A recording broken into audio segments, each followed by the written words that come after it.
Kajian Jangka Panjang, Direktorat Pengkajian Sosial Budaya dan Demografi, Kedeputian Bidang Pengkajian Strategis, Lembaga Ketahanan Nasional Republik Indonesia, tentang Akselerasi Pendidikan Menuju Indonesia Maju 2045, Focus Group Discussion, tanggal 4 Juli tahun 2022. Latar belakang. Mengapa perlu dilakukan pengkajian terhadap akselerasi pendidikan menuju Indonesia Maju 2045? Karena ada beberapa alasan, sebagai berikut. 1. Masih kurangnya daya saing.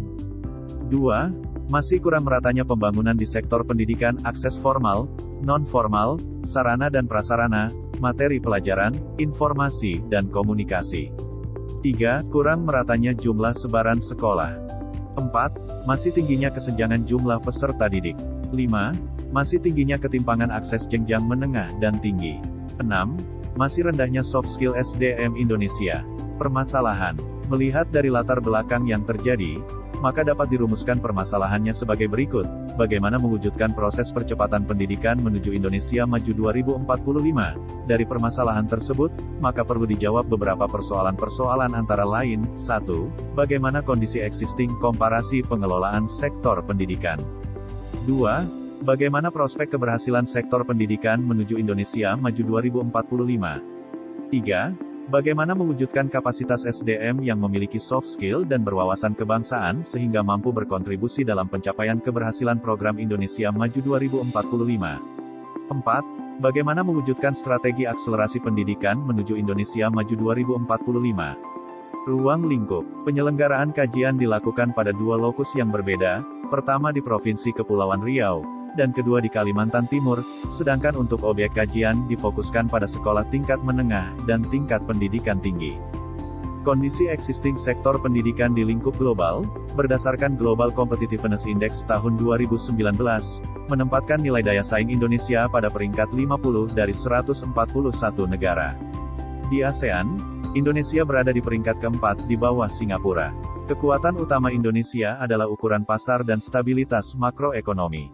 Pada lingkup regional, menurut Bank Dunia tahun 2018 dengan menggunakan PISA, tentang prestasi literasi membaca, matematika dan sains pada siswa berusia 15 tahun, disebutkan bahwa 1 orang Indonesia tidak memiliki keterampilan yang dibutuhkan di industri era 4.0.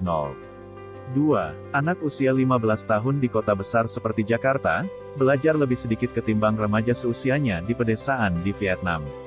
3. Sekitar 54% tenaga kerja Indonesia mengalami stunting di usia anak.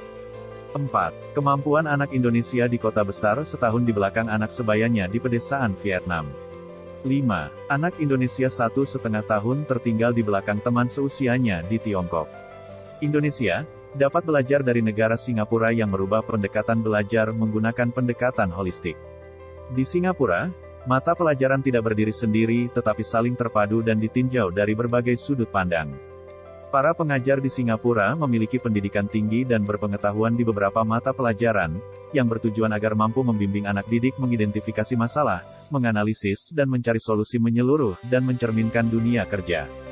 Berdasarkan data Kemendikbud dan BPS tahun 2019, dari 100 SMA teratas di Indonesia, 47 diantaranya ada di Provinsi DKI Jakarta, dan lebih dari 10 SMA lain terdapat di daerah sekitar Jakarta, sedangkan sisanya tersebar di berbagai provinsi di Pulau Jawa dan hanya 12 SMA yang berada di luar Jawa. Berarti lebih dari separuh dari 100 SMA teratas berada di Jakarta. Dari 10 SMA teratas di Indonesia, 7 ada di DKI Jakarta dan 3 ada di Banten.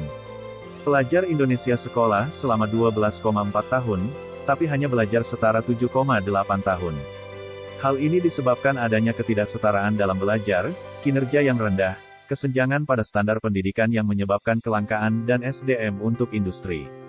Hasil UN 2019, sebagian besar siswa tidak memenuhi nilai kelulusan pada ujian nasional, hanya 4 provinsi yaitu DKI Jakarta, Yogyakarta, Jateng, dan Kepulauan Riau yang nilai kelulusannya di atas 55. Provinsi ini hanya mewakili 20% dari penduduk Indonesia. Rendahnya investasi untuk perkembangan dan pendidikan anak usia dini, hanya 2% dari jumlah anggaran di berbagai provinsi. Adanya tantangan di era industri 4.0 yang melahirkan perubahan dramatis, membutuhkan kesempatan untuk meningkatkan keterampilan upskill, dan mengasah kembali keterampilan reskill para pekerja. Selanjutnya pada kegiatan fokus group discussion ini, diharapkan agar dapat diperoleh masukan-masukan, sebagai berikut. 1. Masukan dari para narasumber sesuai dengan persoalan-persoalan yang telah diberikan. 2. Masukan dari para penanggap terhadap paparan-paparan dari para narasumber. 3. Saran rumusan strategi, berikut rekomendasinya terhadap akselerasi pencapaian program pendidikan menuju Indonesia Maju 2045. Demikian paparan yang dapat kami sampaikan, semoga kajian jangka panjang Direktorat Sosial Budaya dan Demografi, Kedeputian Bidang Pengkajian Strategi Lembaga Ketahanan Nasional Republik Indonesia, tentang akselerasi pendidikan menuju Indonesia Maju 2045, dapat berjalan dengan lancar. Terima kasih.